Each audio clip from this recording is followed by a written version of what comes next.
ओम गण गणपते नमः। नमस्कार, स्वागत है आप सभी का मेरे यूट्यूब चैनल पर। आज मैं आपको बुधवार व्रत की कथा सुनाऊंगी। तो चलिए सुनते हैं बुधवार व्रत की विधि। गृह शांति तथा सर्व सुखों की इच्छा रखने वालों को बुधवार का व्रत करना चाहिए। इस व्रत में रात दिन में एक ही बार भोजन करना चाहिए। इस व्रत के समय हरी वस्तुओं का उपयोग करना श्रेष्ठ है। व्रत के अंत में शंकर जी की पूजा धूप बेलपत्र आदि से करनी चाहिए। साथ ही बुधवार की कथा सुनकर आरती के बाद प्रसाद लेना चाहिए। बीच में ही नहीं जाना चाहिए। तो चलिए सुनते हैं बुधवार व्रत कथा। एक समय एक व्यक्ति अपनी पत्नी को विदा करवाने के लिए अपने ससुराल गया। वहाँ पर कुछ दिन रहने के पश्चात सास ससुर से विदा करने के लिए कहा, किंतु सबने कहा कि आज बुधवार का दिन है, आज के दिन गमन नहीं करते।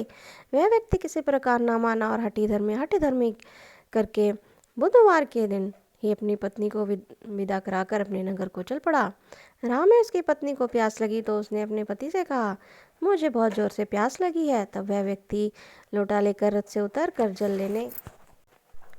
लेने चला गया। जैसे ही वह व्यक्ति पानी लेकर अपनी पत्नी के निकट आया तो वह यह देखकर आश्चर्यचकित रह गया कि ठीक उसकी ही जैसी सूरत और तथा वैसी ही वेशभूषा में एक व्यक्ति उसकी पत्नी के साथ रथ पर बैठा हुआ है।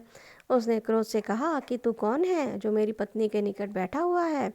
दूसरा व्यक्ति बोला, यह मेरी पत्नी है, मैं अभी अभी ससुराल से विदा करा कर ला रहा हूँ। वे दोनों व्यक्ति परस्पर झगड़ने लगे। तभी राज्य के सिपाही आकर लोटे वाले व्यक्ति को पकड़ने लगे। स्त्री से पूछा, तुम्हारा असली पति कौन सा है।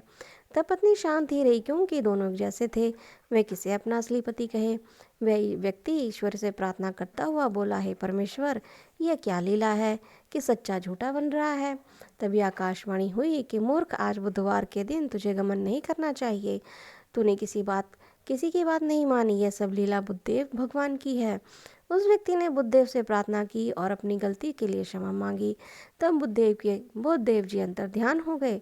वह अपनी स्त्री को लेकर घर आया तथा बुधवार का व्रत दोनों पति पत्नी नियम पूर्वक करने लगे।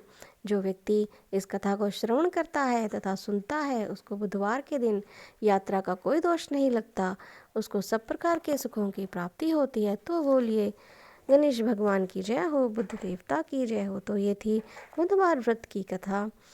अगर आपको मेरी कथा कहानियाँ अच्छी लगती हैं तो प्लीज़ आप मेरे चैनल को लाइक करें, शेयर करें, सब्सक्राइब ज़रूर करें और कमेंट में गणेश भगवान की जय अवश्य ही लिखें। धन्यवाद।